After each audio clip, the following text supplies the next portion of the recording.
कल की महागठबंधन और भारतीय जनता पार्टी की रैलियों को लेकर के कई तरह की चर्चाएं आपने सुनी होगी, कई बातें निकल करके उसमें सामने आई। लेकिन जो सबसे महत्वपूर्ण बात थी वो थी कि पूर्णिया के रंगभूमि मैदान से सबने अपनी बात रखी, लेकिन सबसे ज़्यादा फोकस अगर किसी के बयान पर हो रहा है, जिसकी चर्चा हो रही है और उसकी जिसकी पॉजिटिव चर्चा हो रही है, वो तेजस्वी यादव है। तेजस्वी यादव ने जिस तरह से रंगभूमि मैदान में अपनी बातें रखी और एक दायरे में, सीमित दायरे में उन्होंने भारतीय जनता पार्टी को जैसे चेतावनी दिया, वो काफ़ी दिलचस्प था। उन्होंने सबसे पहले तो भारतीय जनता पार्टी के द्वारा किए जा रहे कार्यों को लेकर के अपनी बातें रखी और कहा कि उनके साथ नहीं जाने वाले को कहीं ना कहीं वो परेशान करते हैं, विभिन्न संस्थाओं का दुरुपयोग करते हैं।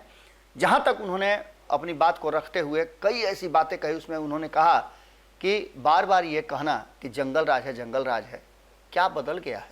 सिर्फ भाजपा सत्ता से बाहर हुई है, नीतीश कुमार जी वही हैं, और ऐसी स्थिति में इस तरह की बातें कहना कहीं न कहीं गृह मंत्री को शोभा नहीं देता है। अगर ऐसा कुछ है भी तो वो देश के गृह मंत्री हैं, उन्हें एक्शन लेने का पूरा अधिकार है।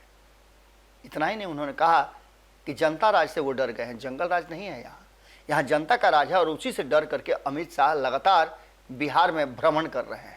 सब काम धाम छोड़ करके वो 2024 की तैयारी में बिहार पर इतना फोकस क्यों कर रहे हैं? बात यहीं तक नहीं रुकी, उन्होंने और भी कई बातें रखते हुए कहा कि जिस तरह से भाजपा के लीडर जो हैं वो पहले लीडर न हुआ करते थे, लेकिन अब सब डीलर हो गए हैं। कहीं ना कहीं डील इस देश में बड़ा होने लगा है और पूंजीपतियों के हाथ में ये सरकार खेल रही है। यहाँ तक कि राष्ट्रीय संपत्तियों को पूंजीपतियों के हाथ में सुपुर्द किया जा रहा है और प्राइवेटाइजेशन करने का एक बड़ा खेल चल रहा है। इन सारी बातों को रखते हुए तेजस्वी यादव ने जो बातें कही और अमित शाह के सामने, एक तरफ जहाँ अमित शाह मोबाइल पे सारी चीज़ें सुन और देख रहे थे, वहीं तेजस्वी यादव ने जम करके भारतीय जनता पार्टी की बखिया उधेड़ दी। इस दौरान उन्होंने कहीं ना कहीं नरेंद्र मोदी के एक बार फिर से प्रधानमंत्री बनने के सपने पर विराम लगा दिया है। अमित शाह के सामने ही मोदी को उन्होंने धो करके रख दिया, फिनिश कर दिया। इसके अलावे तेजस्वी यादव ने और बहुत सारी बातें कही है, वो भी बातें काफ़ी महत्वपूर्ण है। तेजस्वी यादव ने अपनी बात को रखते हुए कहा कि रंगभूमि मैदान से महागठबंधन के सभी घटक दल संयुक्त रूप से एक साथ हैं और जिसका सबसे बड़ी बात है कि भाजपा की जन विरोधी नीतियों के खिलाफ हम एकजुट हुए हैं। और जिस तरह से बिहार के साथ लगातार भारतीय जनता पार्टी और नरेंद्र मोदी की सरकार ने सौतेला व्यवहार किया है, तानाशाही प्रवृत्ति अपना रखी है, उसके लिए और उसके विरुद्ध हम बिगुल फूंक रहे हैं। सीमांचल की जागरूकता जनता के अपने अपार जनसमर्थन से महागठबंधन में अपनी आस्था का प्रदर्शन करना एक अलग तरह की बात है, जो भारतीय जनता पार्टी के लिए कहीं ना कहीं टेंशन का कारण हो रहा है। इसी भूमि पर आकर के कभी नरेंद्र मोदी ने जो बातें कही थी वो साफ नजर आ रही है और आज उसका याद करना बहुत जरूरी है।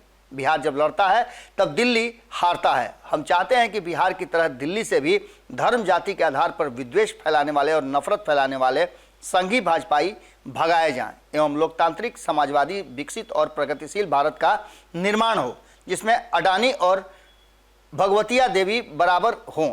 इसको लेकर के उन्होंने जो बातें अपनी रखी, उन बातों का काफ़ी महत्व है और इन सारी बातों को लेकर के उन्होंने अपनी बात को रखा ही, साथ साथ उन्होंने जो बातें और भी खुलासा किया, उस खुलासे में भी बहुत सारी बातें थी। पूर्णिया में उन्होंने बताया कि 2014 में मोदी जी इसी मंच से, इसी मैदान से घोषणा किए थे कि बिहार को विशेष राज्य का दर्जा दिया जाएगा। 8 साल हो गए, लेकिन अब तक कान पर जूं तक नहीं रेंगी है। यह बिहार के साथ बहुत बड़ा अन्याय है। बिहार ने 39 MP दिए हैं, बिहार को मिला क्या? तेजस्वी यादव के इन भाषणों से साफ लग रहा था कि कहीं ना कहीं तेजस्वी यादव पूरी तरह से परिपक्व हो गए हैं और एक एक पॉइंट को उन्होंने भारतीय जनता पार्टी के विरुद्ध जनता के सामने रख दिया। बिहार को मिला क्या कहते हुए उन्होंने कहा कि इसके अलावे जिस नेता को हमने जिता करके भेजा वो लीडर नहीं, कहा जा रहा है कि डीलर बनकर के सामने आ गए और बिहार को कहीं ना कहीं पीछे ढकेलने का काम कर रहे हैं। उन्होंने कहा कि रेल, तेल, भेल, पोर्ट, एयरपोर्ट, BSNL, LIC सब बेच दिया। केवल गुजरात और गुजराती ही इस देश को चला रहे हैं और उनका पूरी तरह से इस पर राज है। ये बातें रखते हुए कहीं ना कहीं तेजस्वी यादव ने पुरानी बातों को याद किया और पिछले 32 साल के शासन को जिस तरह से कोट किया जाता है उस पर भी उन्होंने प्रकाश डालते हुए कहा कि 32 साल के शासन में एक बात तो साफ नजर आ रही है कि सिर्फ बदनाम करने की कोशिश की जा रही है, वरना आज समाजवादी एकजुट कैसे होते हैं। हमारे पिता और माता के शासन को जो कुछ भी कहा जा रहा हो, जिस तरह की बातें की जा रही हो, लेकिन विकास में उनका अहम योगदान रहा है। नीतीश कुमार जी के सामने ही तेजस्वी यादव ने सारी बातों को निरस्त करते हुए कहा कि अगर हम उस लायक नहीं होते, हमने कुछ किया नहीं होता, तो आज नीतीश कुमार जी हमारे साथ नहीं होते। तेजस्वी यादव के इन भाषणों और बयानों के बाद जमकर उनकी तारीफ और चर्चा हो रही है। अब देखना दिलचस्प होगा कि इसके आगे की कहानी क्या होती है। रैली तो खत्म हो गई, अब जमीन पर चीज़ों को उतारने का काम है। जुड़े रहिएगा भारत लाइव के साथ। अगली खबर में जल्दी ही मुलाकात करते हैं। बहुत सारी खबरें हैं जो आपको बतानी जरूरी है। अगर ये वीडियो पसंद आई और वह बिहार के राजनीति और बिहारियत से सरोकार रखेनी तो सब्सक्राइब बटन दबा के चैनल के सब्सक्राइब कर ली। ओजे एगो घंटी बा, ओकरा बटन दबा देला से कुल सटीक और मारक खबर रुआ मुफ्त में मिल जाई। अगर रुआ पत्रकारिता के हमनी के नया प्रयोग में सहयोग कर चाहतनी तो ज्वाइन बटन दबा दी। पेटीएम नंबर नोट कर ली 9386816700। धन्यवाद।